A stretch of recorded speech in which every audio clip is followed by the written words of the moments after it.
Thank you. Thank you. Walking up this street 2 years ago was the proudest moment of my life.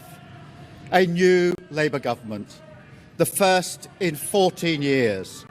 A page in our country's history turned after years of disappointment and despair. The chance to change the lives of millions of people for the better. That's what I came into politics for. The journey to that point was not easy.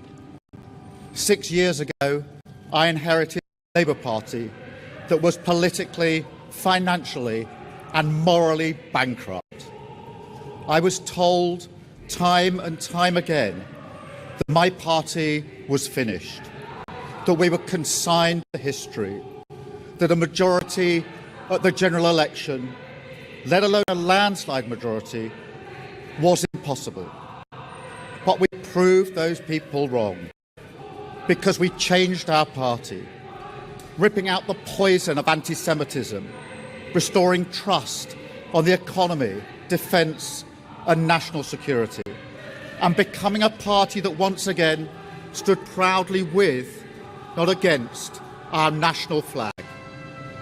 The hard work of change was with a singular purpose, not power for power's sake, but to change Britain for the better, to build a fairer country with dignity and respect, where everyone is seen, everyone is valued, wealth and opportunity for all, not just the privileged few. And look at what we've achieved in just 2 years.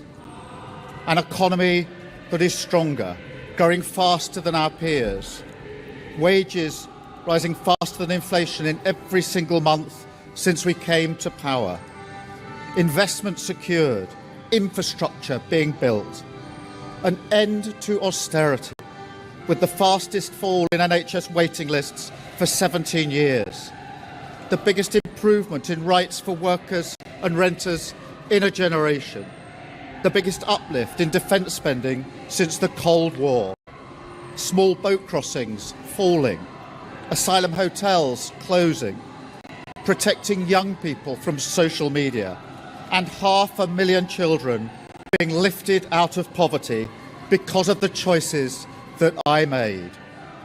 Our reputation in the world restored, with Britain once again standing up for decency, respect and the rule of law, securing trade deals, standing with Ukraine, standing up for our values and rebuilding our relationship with our allies in Europe. Change promised by a Labour government, change fought for by a Labour government, change delivered by a Labour government.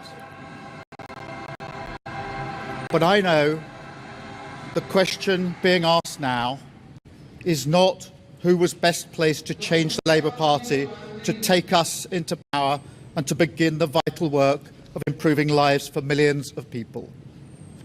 Those questions have been answered.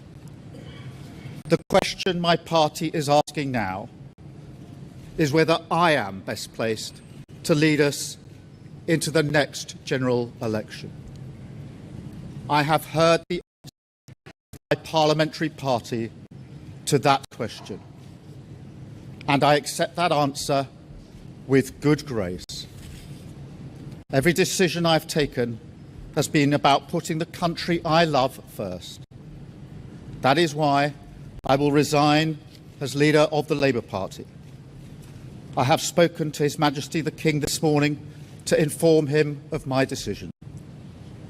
I will ask the National Executive Committee of the Labour Party to set out a timetable with nominations opening on the 9th of July and completed by the summer recess.